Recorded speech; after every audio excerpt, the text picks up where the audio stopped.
Folks, welcome back to Flat Irons Tuning.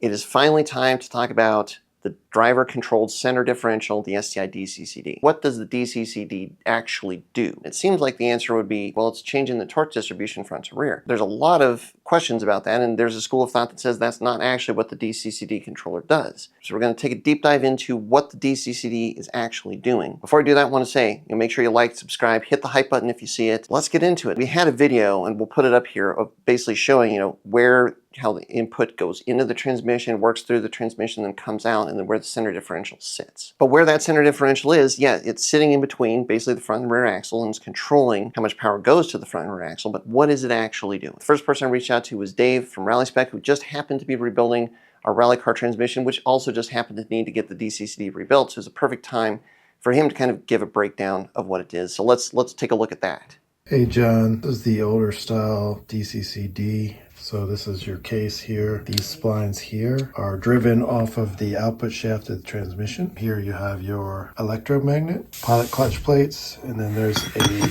heavy steel plate what the electromagnet applies or pulls. Here we've got the planetary set. Planetary set housing moves relative to those ramps, then it's going to ride up the clutch plates that sit on top to the sign gear, which is this gear here. Spline to the front pinion. These splines here engage your transfer gear. Now, there's also, like Johnny Trans, he's gone through and rebuilt a lot of DCCDs. There's a lot of good videos out there on YouTube, but it's still not entirely clear what is it actually doing.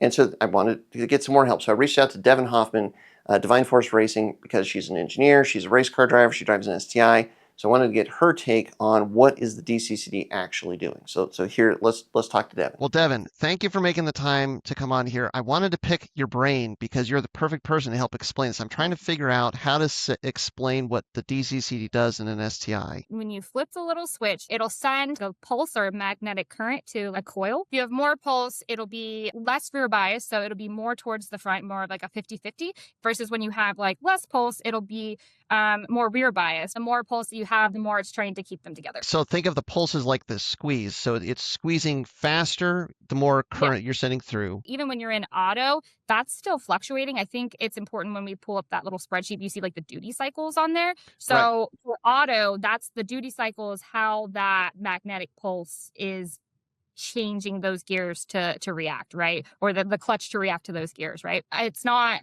ever 100% like frozen there. It's, because those are all going to be based on things, like your wheel speed, your braking, your yaw, and it's going to constantly like vary when you have it in that auto mode through those different percentages. When you put it more towards like the rear to be full open, as you would say, as you go more like auto minus, let's say for this example, as you go more auto minus, the duty cycle percentages are less. I think we did see that chart that shows kind of what the split would be, but again, that's more for like just manual reference. In the auto, you got to expect is going to be slower to get back up there, but it's gonna be dynamic constantly. So it's clearer, but I'm still having some questions. So we had to take the Pikes Peak car to the dyno. Harvey and I decided to do a couple tests on the dyno to see if we could see what the DCCD was doing on the dyno in the real world on that.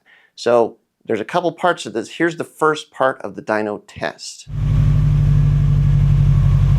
All the way live.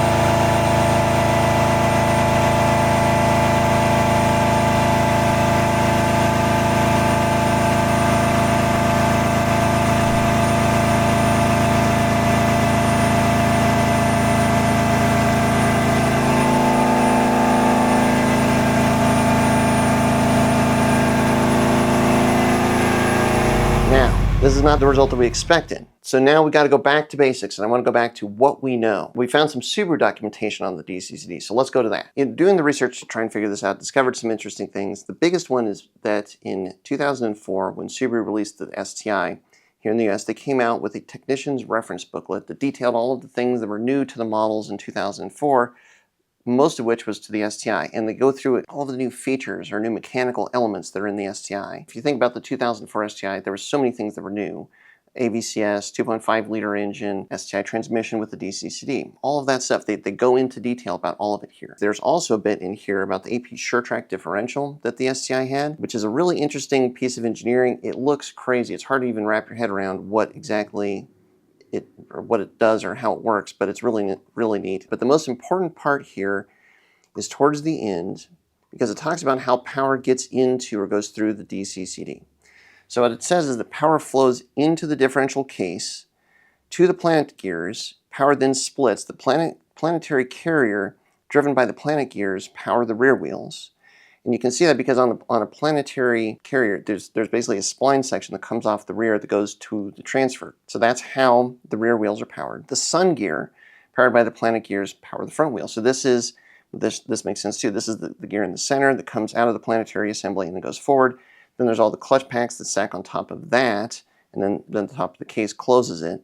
That's what drives the front axle. The thing here is that there's a torque biasing differential at the center of the DCCD, and there always is. There's no way to disconnect the torque biasing differential. At a minimum, like if you're in manual mode, the torque biasing differential is still controlling how the power goes through the center differential and then out to the front and the rear axles. And it's a torque biasing differential. So remember, if there's one side that doesn't have any resistance, that's where all of the torque drains out of it because that axle can then spin. Like say you see an STI in a snow-covered parking lot doing a donut and the rear wheels are spinning. You could see that and think, okay, well that means that it's a manual rear and it's fully rear wheel drive. And that's not. It's all the power is still going through the torque biasing differential, but because the rear axle has no traction, all of the torque in the system is basically being drained out of the axle that has no traction. It's basically getting 100% of the driving force because there's just no resistance. It all just kind of slips out there. But if you then put the manual mode into full lock, the DCCD magnets engage, the little ball bearings that squeeze the planetary carrier, squeeze the clutch packs, lock the front and the rear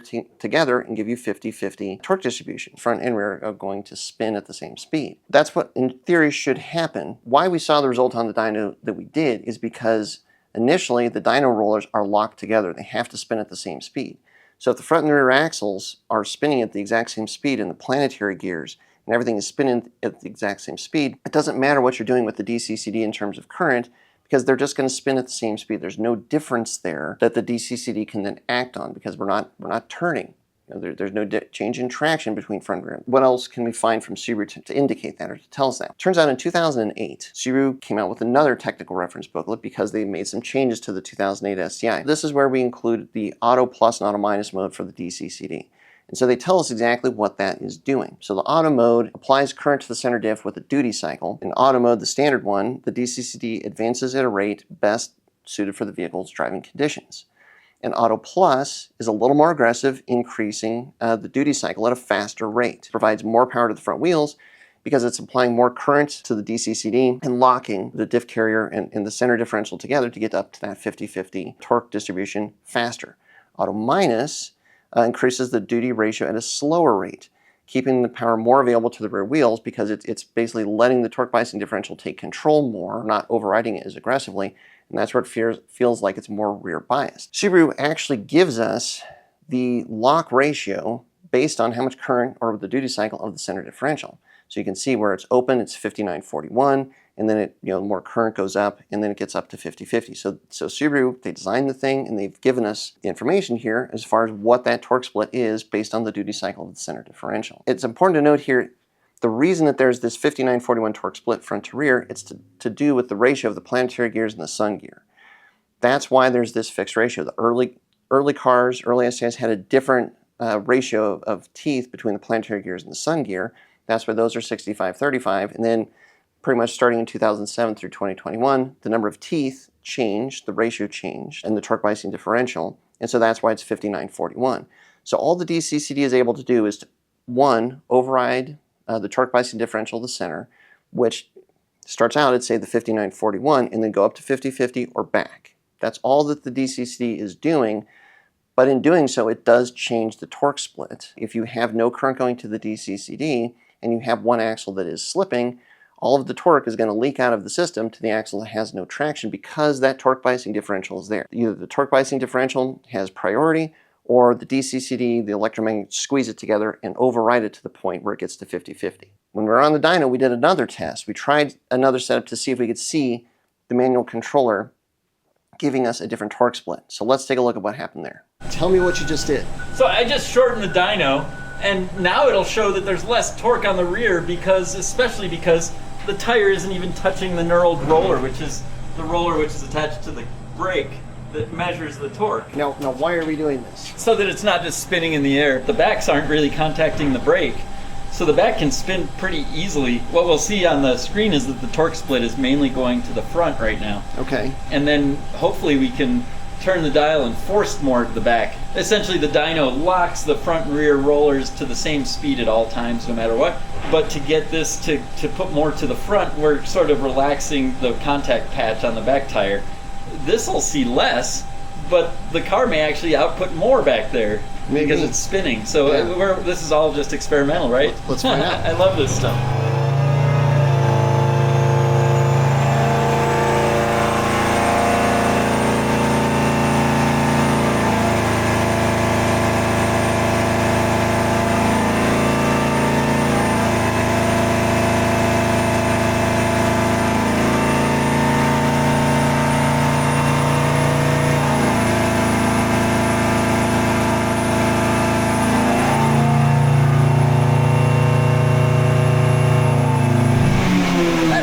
Opposite of what I would have thought.